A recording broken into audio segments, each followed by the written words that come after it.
So being told death was waiting for him in a few short months down the road, he left his friends and family behind and went home to his Icarian tribe.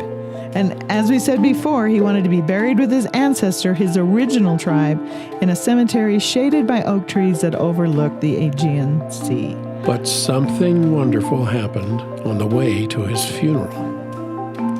In the ensuing months, something strange happened. He said he started to feel stronger.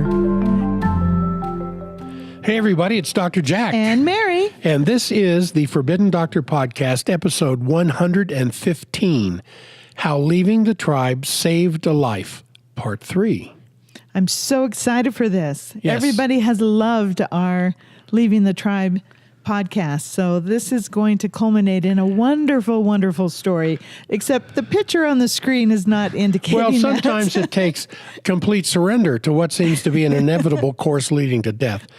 And in order for a new resurrected path of living and wholeness to not only emerge, but become so powerful in its change upon us that what was the inevitable transforms from death into life.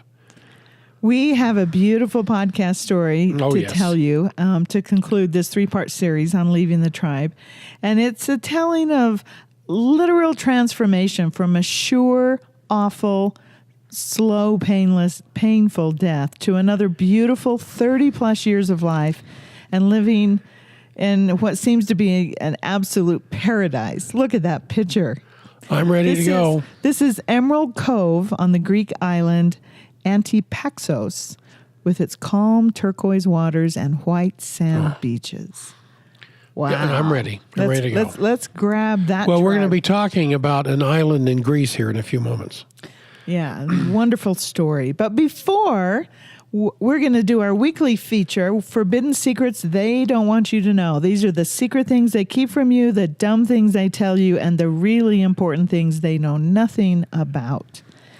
This particular article is called The Top 10 Prescribed Pharmaceuticals of 2016 Are a Sign That Food is Killing Us. Yeah, you look at the top 10 prescribed drugs, and there they are. The numbers off to the side of them.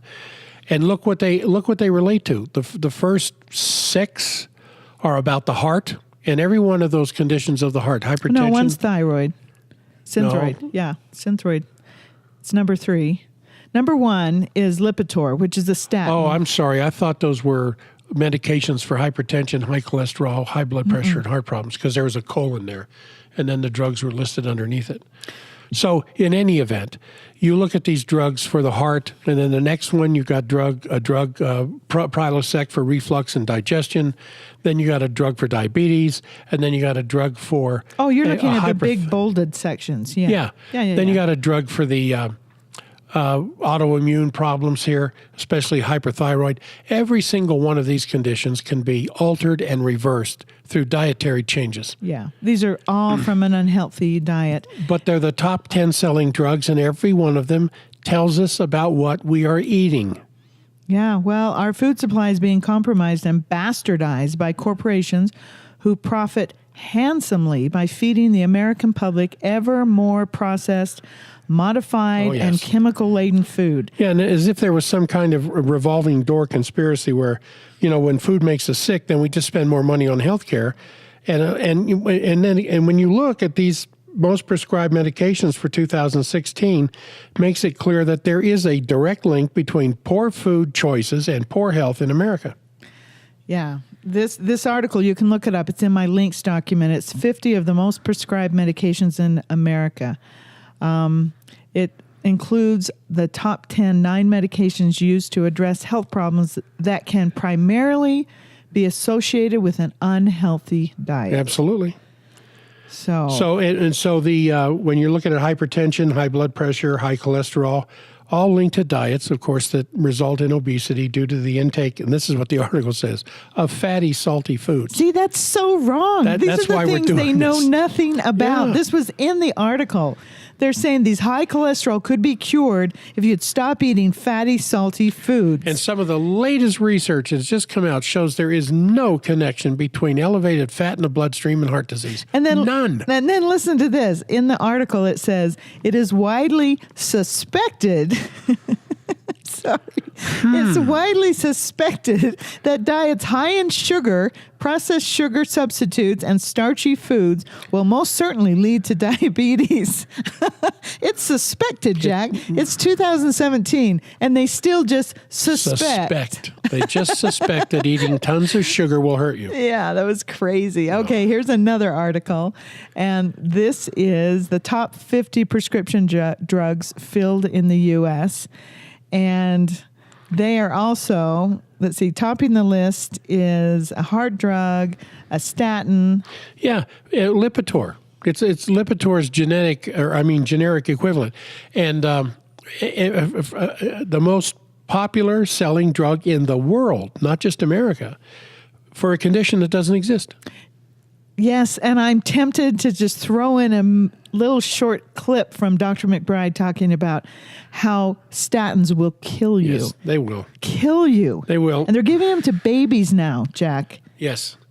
Babies. Yes. Babies that are fed a lot of sugary formulas are going to have high fat in their bloodstream. Yeah. And so, oh my gosh, your baby's got a heart attack on the way.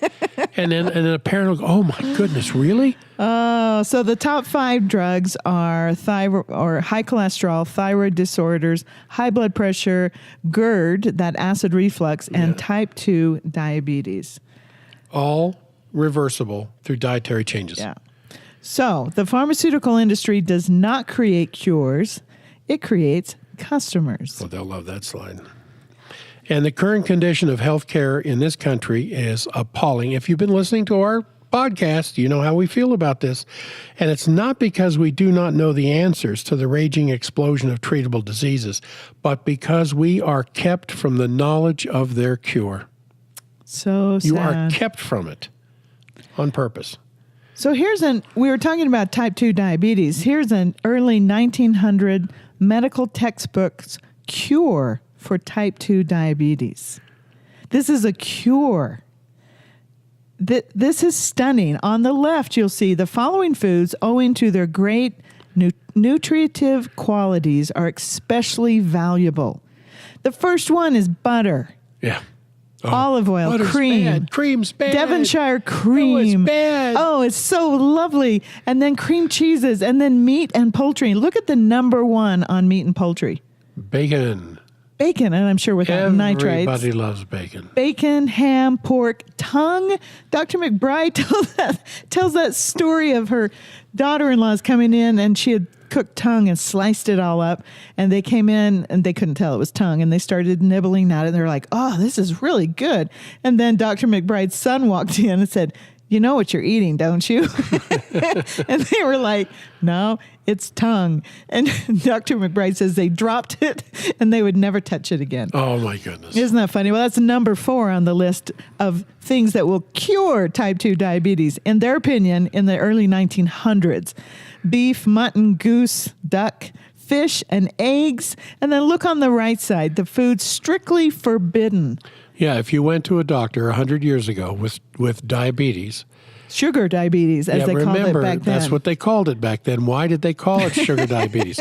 Because your urine tasted like sugar. That was one of the tests a doctor would do. Just stick his finger in the urine sample and put it on his tongue. Oh, my gosh, it's sweet. You have diabetes. You should have no sugar in your urine. None. Yeah.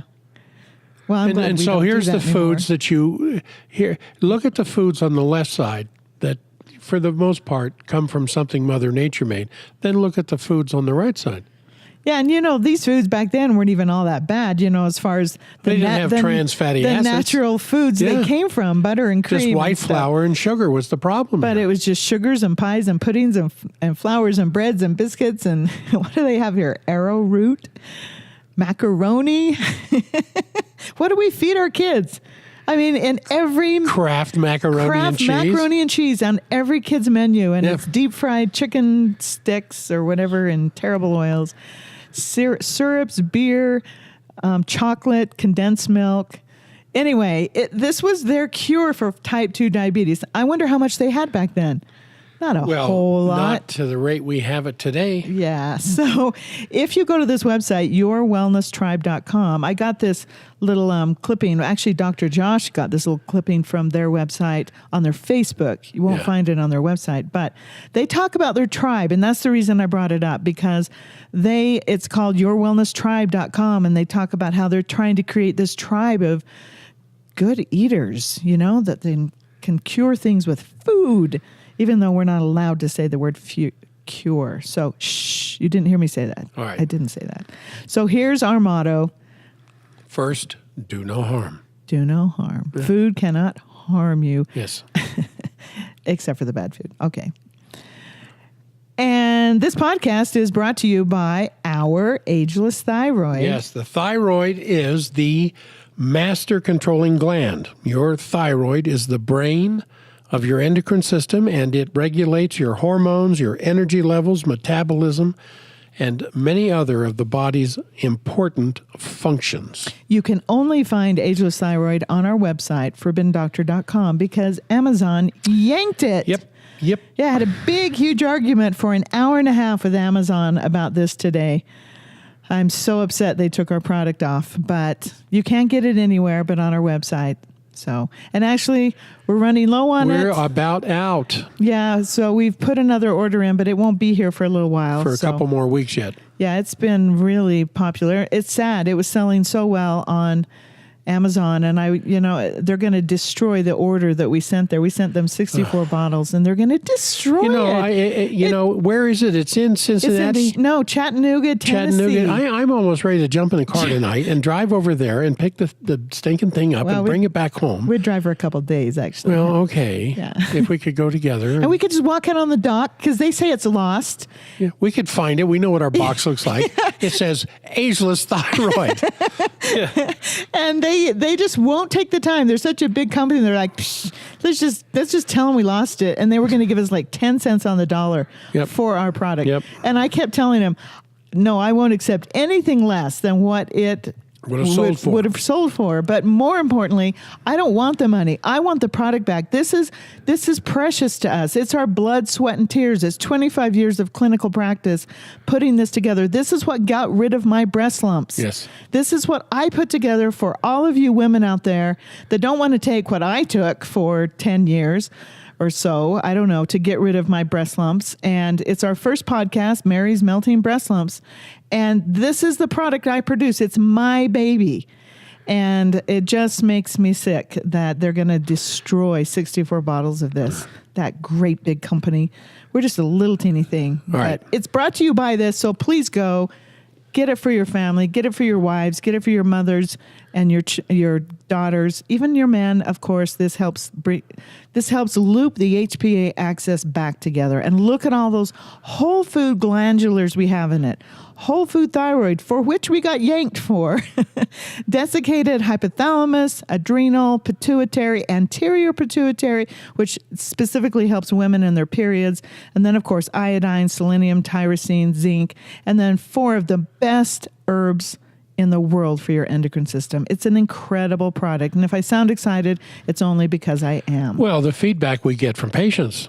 Oh, yeah. They say... I mean, we even got teenagers whose acne is disappearing because they use this. Oh, that's right. Yeah, that's right. I'd forgotten about that. But all you girls going through puberty, get on Ageless Thyroid. That's the only product they'll need for, a few years. All right. Okay. This webinar podcast is not intended to be a diversion away from the current system of disease management. It is our intention to offer a rational and very effective approach to aiding your body in its ability to rebuild and heal. Please be advised that any suggested nutritional advice or dietary advice is not intended as any primary treatment or therapy for any disease or particular bodily symptom. Nutritional counseling, supplements/vitamin recommendations, nutritional advice, and the adjunctive schedule of nutrition is provided solely to upgrade the quality of food in the patient's diet in order to supply good nutrition, supporting the physiological and biomechanical processes of the human body.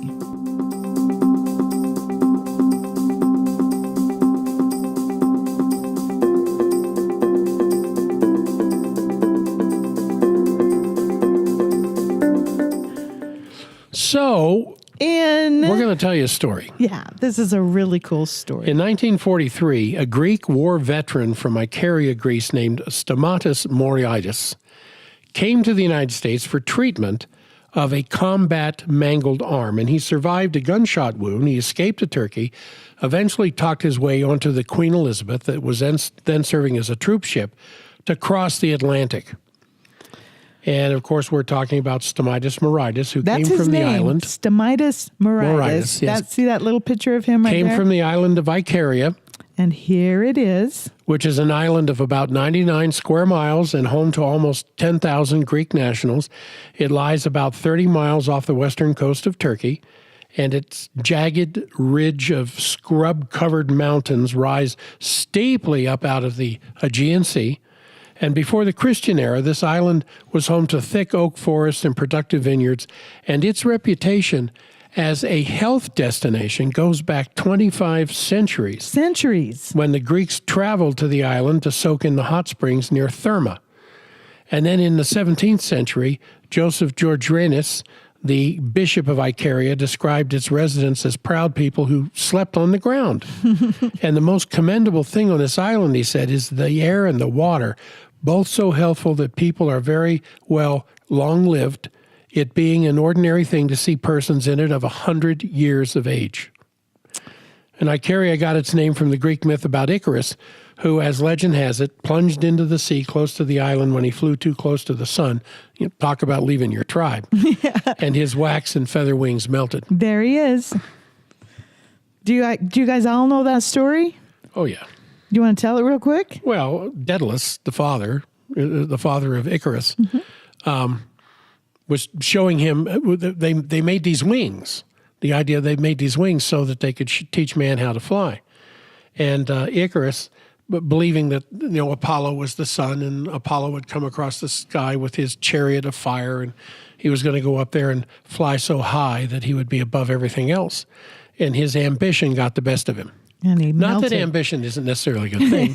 It's just, and he plunged to his death because the hot sun melted the wax for the wings. Yeah. There's more to the story than that, but that's Okay. Well, this is where this guy's from that island where the myths all came from Greece. So after the war, Stamatis Moriitis, is that how Stamatis Moriitis. Well, he settled in Port Jefferson, New York, an enclave of countrymen from his native island, Icaria. So a bunch of them settled there. But he quickly landed a job doing manual labor and other things. But later on, he moved to Boyantown Beach, Florida. And along the way... Boynton Beach. It looks like Boyantown. Okay, but it's got a Y in it. But it doesn't have a W. Okay, well, he moved to Florida, and along the way, he married a Greek-American woman whose name I can't pronounce, and had 3 children and bought a 3-bedroom house and a 1957 Chevrolet. So he changed tribes. 1951. What did I say? 1957. I did? Anybody who appreciates old cars like this that I do know that's not a 1957. Okay, that's a 1951 Chevrolet. There you go. Yeah, it's beautiful. And he just impacted himself. I mean, he just became an American, and this was his new tribe, and it was just, life was wonderful. And he established a painting and decorating firm operating in New York, which is now run by his son. Yep. So that was a pretty toxic field, painting, and I guess. Yeah. Well, it's not any safer today because the solvents that are involved with the painting industry, either the production of it or the application of it on the walls and whatever, the vapors, the petroleum-based vapors, are very injurious to lung tissue. Yeah. Well, that's kind of a problem for him. Because one day in 1976, Moriitis felt short of breath, and climbing stairs was a chore, so he had to quit working midday. And after x-rays, his doctor concluded that Moriitis had lung cancer. And as he recalls, 9 other doctors confirmed the diagnosis, and they gave him 9 months to live, and he was in his mid-60s. Now, here you see these 2 little white ghostly objects here. The one on the bottom is the heart. You notice the lung on the opposite side is bigger because the lung on the right has 3 lobes. The lung on the side of the heart only has 2 lobes to make room for the lung. But that other round... The heart, you mean? For the heart, yes. But that round object further up does not belong there. That should be just as black as the rest of the picture. And that was the tumor in his lung. That is actually him. Yep. It's an older picture of him, but because he was in his mid-60s. But that's actually him. Yep. I just think that's so great. So Mauritius considered staying in America and seeking aggressive cancer treatment at a local hospital. That way he could be close to his adult children, but he decided to return to Icaria, where he could be buried with his ancestors in a cemetery shaded by oak trees that overlooked the Aegean Sea. He figured a funeral in the United States would cost thousands. A traditional Icarian one, only $200. So that would leave more of his retirement savings for his wife. Now you say her name. Elpeniki. Elpeniki, of course. Yeah. Elpeniki. I mean, half the girls in our neighborhood are named Elpeniki. Yeah. So there's the beautiful island of Icaria that he went back to. Went back to his original tribe. Yes. So Mauritius and Elpeniki moved in with his elderly parents in a tiny whitewashed house on 2 acres of stepped vineyards near... It's steeped vineyard, isn't it? No, stepped, where they Where they do the create actual... steps. Okay. Yeah. Stepped vineyards near Evdalos on the north side of Icaria. And at first, he gets there and he's got this death sentence. And so he spends his days in bed, and his mother and his wife... As you do when you're dying. Yes, as his mother and wife tend to him. But he reconnected with his faith. And so on Sunday mornings, he would hobble up the hill to this tiny little Greek Orthodox chapel where his grandfather had once served as a priest. Isn't that cool? There's the little chapel. Yes. Yeah. So even as sick as he was, he went up there and reconnected with his faith. And then when his childhood friends discovered that he had left his tribe and moved back to his tribe, they started showing up every afternoon, and they'd talk for hours, an activity that invariably involved a bottle or 2 of locally produced wine. He said, I might as well die happy. Yes, I like that. I'm going to die. What's wine going to do at this point in my life? Yeah. Well, he never went through chemotherapy or took drugs or sought therapy of any sort on the island of Icaria. All he did was he left his Florida tribe that consisted of a mountain of stress, causing this wasting away of body and soul, which he knew was going to result from all the chemotherapy and the radiation and the surgery and the hospital costs and the unbearable pressures on his wife, Elpeniki, the suffering not only of himself but his family as well, watching him slowly suffocate from lung cancer. So he accepted the inevitable death sentence that his medical tribe gave him, that they said would arrive in a few short months, but he wanted to die and be buried in his homeland of Greece. So being told death was waiting for him in a few short months down the road, he left his friends and family behind and went home to his Icarian tribe. And as we said before, he wanted to be buried with his ancestor, his original tribe, in a cemetery shaded by oak trees that overlooked the Aegean Sea. But something wonderful happened on the way to his funeral.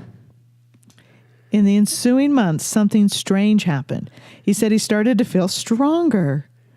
And one day, feeling really ambitious, he planted some vegetables in the garden. So he wasn't lying in his bed anymore, waiting for his... He didn't expect to harvest them because he was going to die. But he enjoyed being out in the sunshine and breathing the ocean air. Oh, catch those words. Out in the sunshine, sunbathing. Yes, and his wife, Elpeniki, could enjoy the fresh vegetables after he was gone. Yeah. I mean, just think of that. I'm going to plant these things now. I'll be dead before they harvest, but my wife can eat them. Yeah, so 6 months came and went, and Mauritius still didn't die. Instead, he reaped his garden. Look at that. That's an Icarian longevity potato salad with herbs and marigold leaves. I actually got that. That's true. That's what that is. You can get that recipe. off the internet. So he felt even more emboldened. He cleaned up the family vineyard as well. So he started making sure that he could plant the vineyard. So, easing himself into the island routine, he woke up when he felt like it. And he worked in the vineyards until mid-afternoon. And he made himself lunch. And then he would take a long nap. And then in the evening, he would walk to the local tavern where he played dominoes past midnight. Yeah, he probably drank a little bit too there. In other words, he lived life. He lived life without stress, with natural foods, clean water, clean air. I mean, you're going to die anyway. Why not? Why not drink some wine and play dominoes past midnight with your friends? Yeah. And that's the other part. He's with his friends, his tribe, his family. So as the years passed, his health, amazingly, continued to The improve. years passed, not months. The And years passed. Yes, and he added a couple of rooms to his parents' home so his children could come and visit. And he built up the vineyard until it produced 400 gallons of wine a year. Without preservatives. No. Mind And so you. now today, 3.5 decades later, He is 97 years old, 97. according to an official document that he disputes. He says he's 102. Yes. But he is cancer Yes. free. So the inhabitants of This is him. of a small Greek island live on average 10 years longer than the rest of Western Europe. So what's the secret to long life on Icaria? I mean, it could be the fresh air. It could be the friendly, easygoing, open-door lifestyle. It could be the fresh vegetables. It could be the fish. It could be the goats. It could be the milk. It could be the mountainous terrain. Everywhere on Icaria is up or down. So getting around keeps you fit. Yeah, I mean, it could even be the natural radiation that's in the granitic rock. But Stamitis Moritis thinks he knows what it is. Well, stop right there. The natural radiation, Yeah. that's healthy for you? Yeah, well, now there is a lot of argument in that respect. You're getting radiation from the sun. Yeah, You're we know getting that. radiation from the center of the galaxy, and you're getting radiation coming out of the Earth all the time. In fact, if I might add this about my X-rays at work that I do, the X-ray exposure that people get, because I use very shielded X-rays for initial work on a patient, is equal to about 60 days of background radiation in the Utah mountain area. Ooh. In other words, every 60 days, you'll be exposed to the same amount of radiation you get in sitting for one set of X-rays. Okay, but they're saying this is good for you. Well, there's some argument that because we've been around it for thousands and thousands of generations. So we've evolved. So we have kind of evolved to a certain sense with background radiation in our bodies all the time. Well, we ate a lot of iodine that's in the fish, and that's what he's eating Yes, too. that's true. So that is a natural balancing. That may very well be the fact. But there are studies that show that because we have been around background radiation for thousands and thousands and thousands of years, that there may be some beneficial effect to low-level radiation. Well, our ageless thyroid has iodine in it also, which is the antidote to severe radiation. Well, Stamitis Moritis thinks he knows the secret of long life in Icaria. So it wasn't the mountainous terrain or the natural radiation or the easygoing open-door lifestyle. It was... He said, it's the wine. And he's saying this to a reporter over a mid-morning glass of wine at the kitchen table. He said this, it's pure, nothing's added.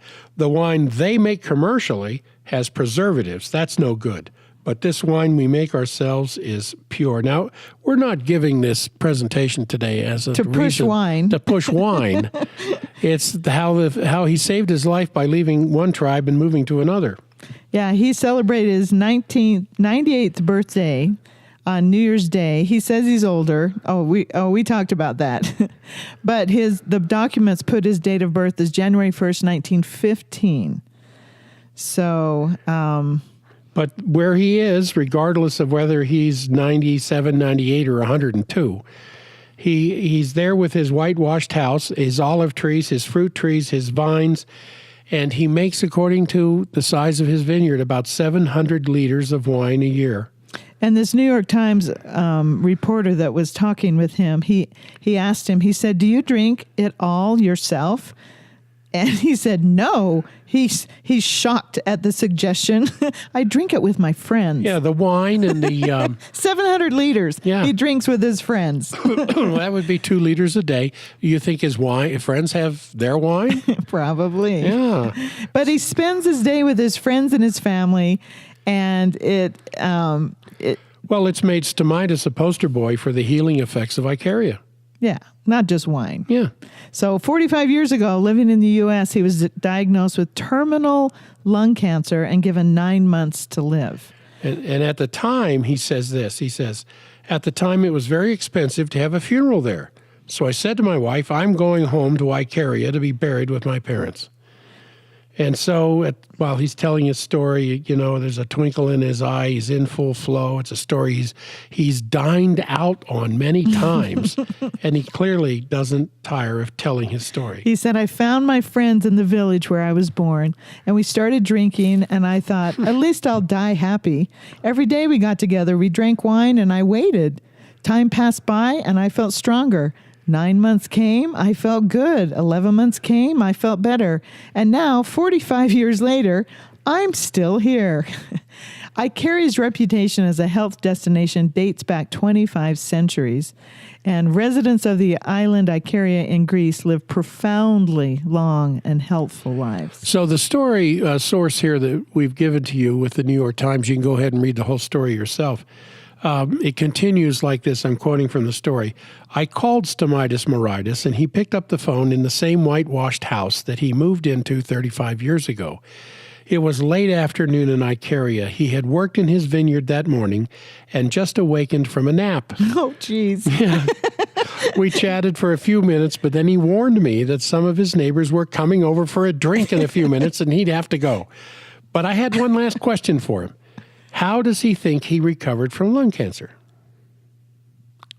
You want to quote that? It just went away, Yeah. he said. I actually went back to America about 25 years after moving here to see if the doctors could explain it to me.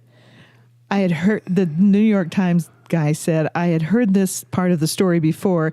It had become a piece of folklore in Icaria, proof of its exceptional way of life. Still, I asked him, what happened?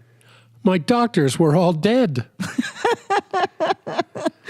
So He went back to America to find out how he survived cancer, but all his cancer doctors were dead. So that's the story. Of Stomitis Moritis. Where leaving his tribe saved his life. Had he returned or remained under the control of his tribe in Florida, he probably wouldn't have lived another year.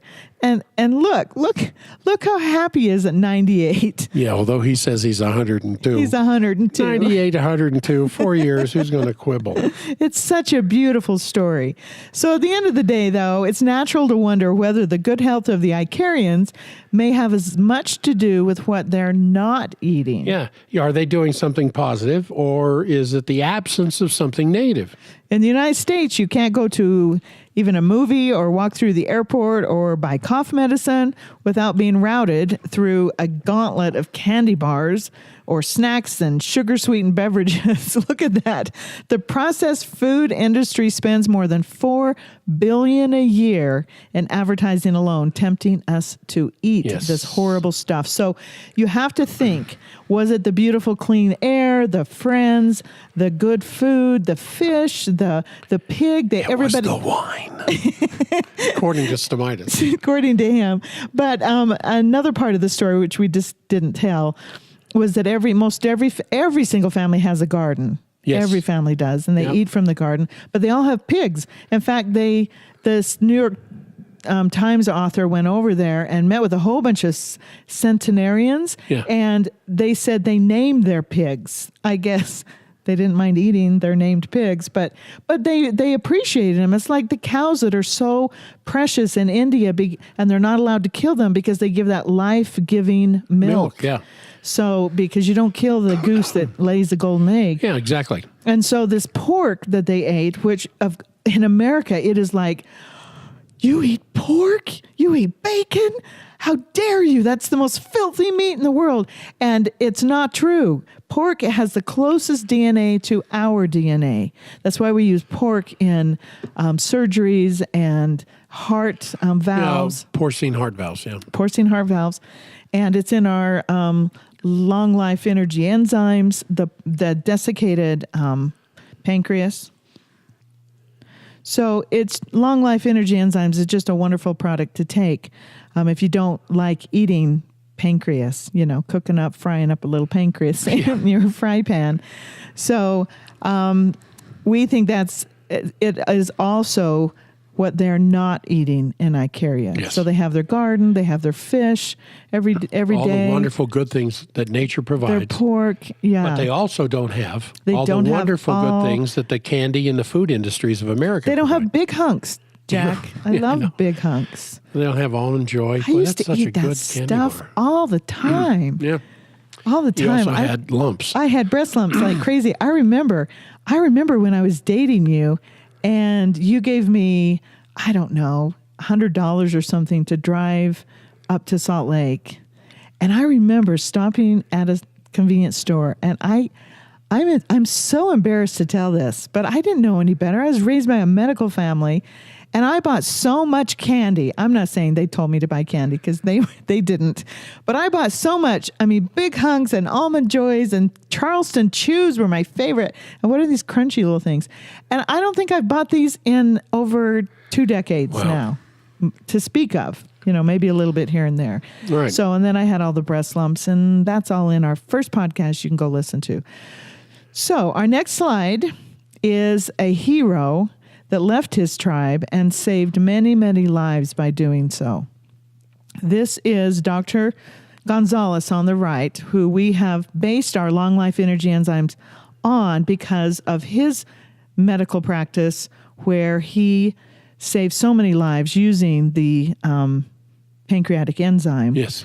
And and he is I'm taking a slice out of this hour-long recording, which I'll have in my links, which is a wonderful recording. I just found it, by the way. It was recorded back in 2013. He died in 2015. And he's talking about how people say, oh, you make so much money doing alternative medicine.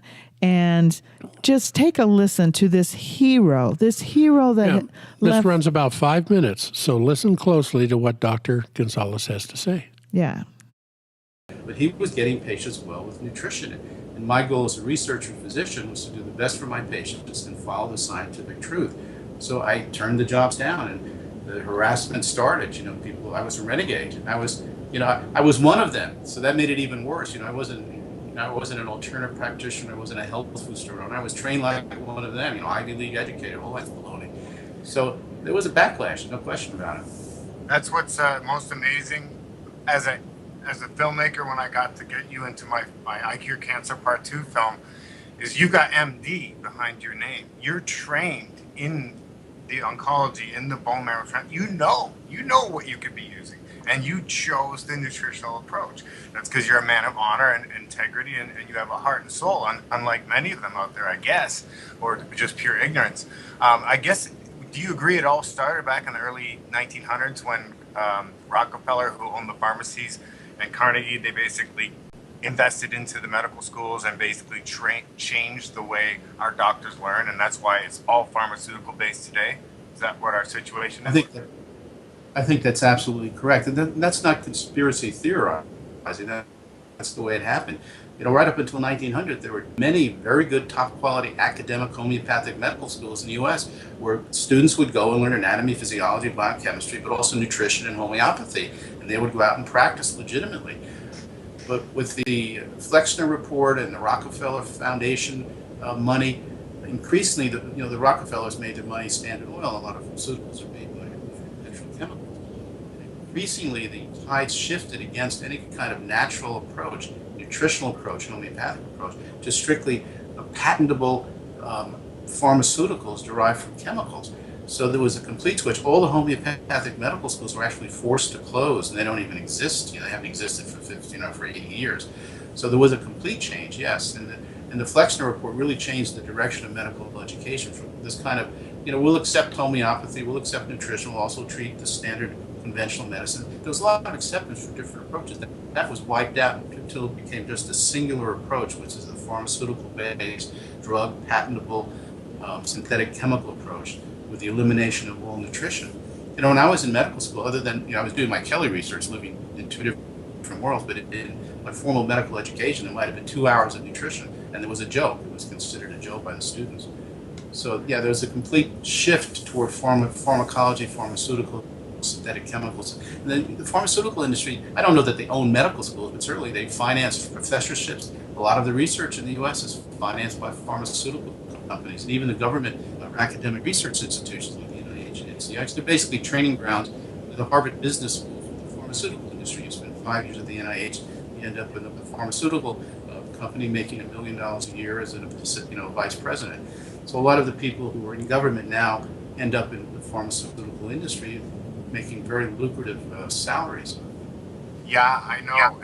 I think one of the only times I've ever seen you smile was when I asked you during our interview. I said, do you think you would have made more money if you would have went into the regular? You get me laughing again.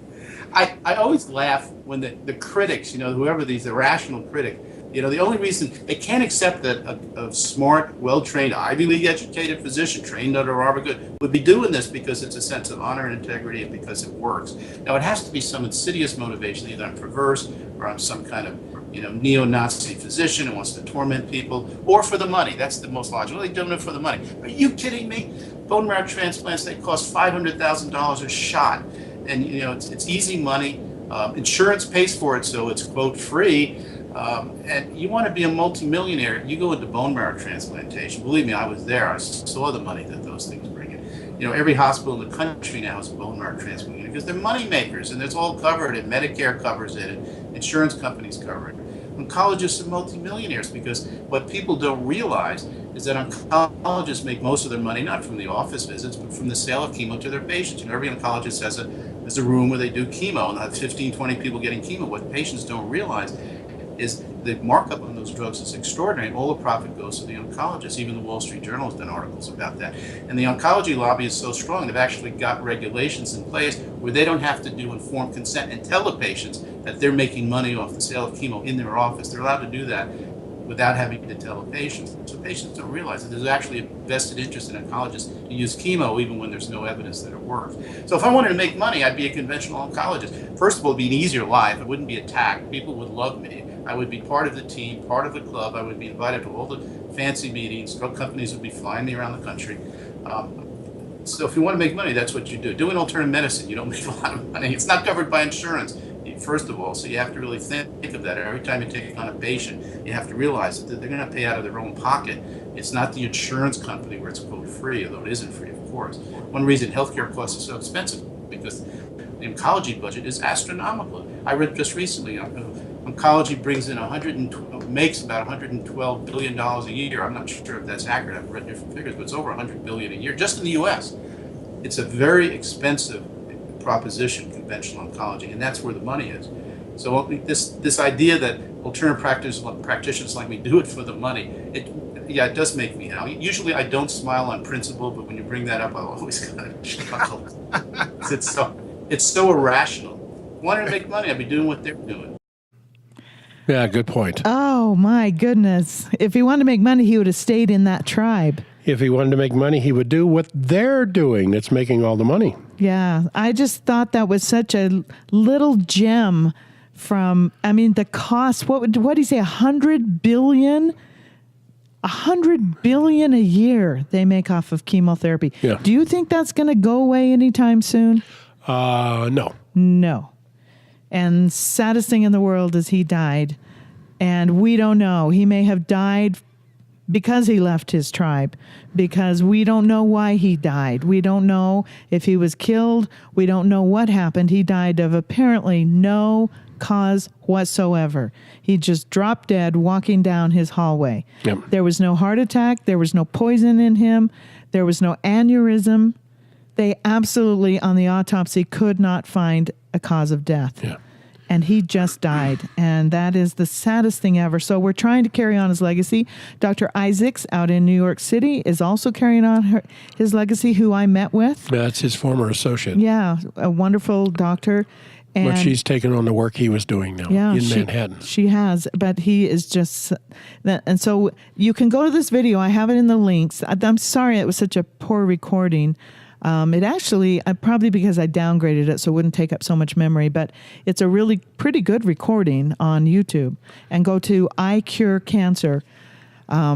He seems like a wonderful guy. I don't know who he is, but Dr. Gonzalez, he interviews Dr. Gonzalez, and it's just a great interview.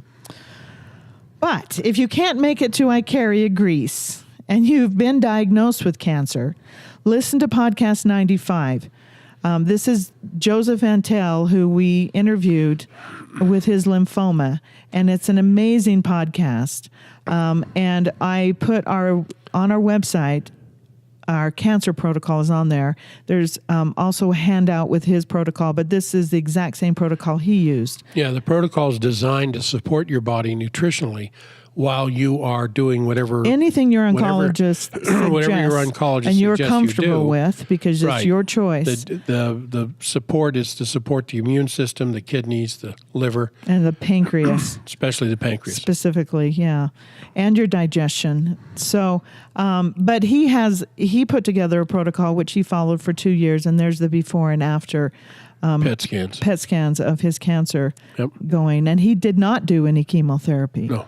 So, and actually, chemotherapy actually works on lymphoma fairly well. So that's even more. There's about 3 or 4 cancers that chemo actually works on, and they're Yeah. the soft cancers, the soft. blood cancers, the lymph cancers. But he didn't use it. So that's on our website. If you go to our website, just search cancer or cancer support or something like that.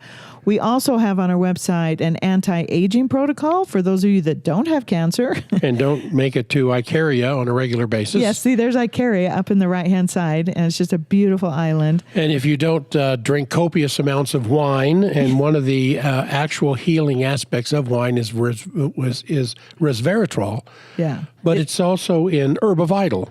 It's the third ingredient or the third product down there. It's an Herbavital. herb. It's an herb complex put together by MediHerb For and aging people. for aging people. That's what it will help you age better and gracefully, slowly. and better. Of course, the ageless thyroid supports the endocrine system, which is critical for aging. And then the long life energy enzymes that Dr. Gonzalez talks about and uses in his clinic, and Herbavital, which has the resveratrol in it. And then Echinacea Premium, I call it my Fountain of Youth. Fountain of Youth pill. I notice when I slack off on that, my little spider veins start coming up on my legs. I noticed it just the other day because we've been on vacation and doing all these, not really vacation, NUCA conferences and doing all these things. And I slacked off a little bit and I jumped right back on it, 3 a day, Echinacea Premium. They all went away. That's amazing. I know. And then along with that is the Cyruta Plus, which helps rebuild those veins. The General Health Pack just has a multivitamin, a tuna oil in it, and a trace minerals. Ginkgo Forte for your brain, and Gotu Kola also for your brain. But Gotu Kola is wonderful. Yeah, for tissue regeneration. Yes, it heals internal scars. Yes. I mean, that's amazing. And this is the plant, the herb that elephants munch on. Yeah, the And elephant grass. And they have amazing memories. So I know that's a long anti-aging protocol, but you took that. Just think of it as your food budget, and you'll live a long time, at least in our opinion. Yes. So, whether your tribe is this kind or your tribe is this kind, Bam. examine it. Go inside your heart. Choose your tribe. So for those of you who've stuck around to the end of these 3 podcasts on leaving and or finding your tribe, thank you. This has been an incredible information for Mary and I. It was supposed to be 1 podcast, but we couldn't. Yeah, we just love this. The more we got into it, the deeper we got into it, it ended up being 3. We hope it helps all of you to live freer and happier lives. And a special thank you to Dr. Mario Martinez for his years of pioneering research on this very topic. So find your tribe and love them hard. That's great. I like that. Yeah. And don't forget to take our free symptom survey and receive a personalized supplement protocol. You give us your symptoms and we give you a protocol. And along with that, we will give you a 30-minute free consultation based on your survey results. Yeah, I should have put that up there, but you get a free 30 minutes. That's an incredible thing. So go to our website, forbiddendoctor.com, and take the free symptom survey. So the statements made in this webinar about specific products have not been evaluated by the United States Food and Drug Administration and are not intended to diagnose, treat, cure, or prevent disease. All information provided or any information contained on or in any product label or packaging or this webinar is for informational purposes only, and it is not intended as a substitute for advice from your physician or other healthcare professional. And if you like what we're doing in these podcasts, there's several ways to support us. We would really appreciate the support. You can leave us a positive review on iTunes. You can ask us questions and give us feedback at the end of this podcast. And you can join our family by filling out a symptom survey. So leave a comment or question at the end of the podcast down at the bottom. And we will see you next week. See you next week. Thank you for listening to the Forbidden Doctor podcast. If you are curious about long life energy enzymes or ageless thyroid, you can purchase them without a membership from our website at forbiddendoctor.com or get our enzyme formula from amazon.com by searching the full term Long Life Energy Enzymes. Don't forget to take our obligation-free symptom survey to get a free personalized supplement protocol recommended for you by Dr. Jack, Mary, or one of our qualified nutritionists. Take the survey, get a call from our nutritionist to create a protocol and a patient login, then use that login to see your own personal protocol along with any favorites you've saved from our symptom library. Remember, our website and our clinic are here for you always.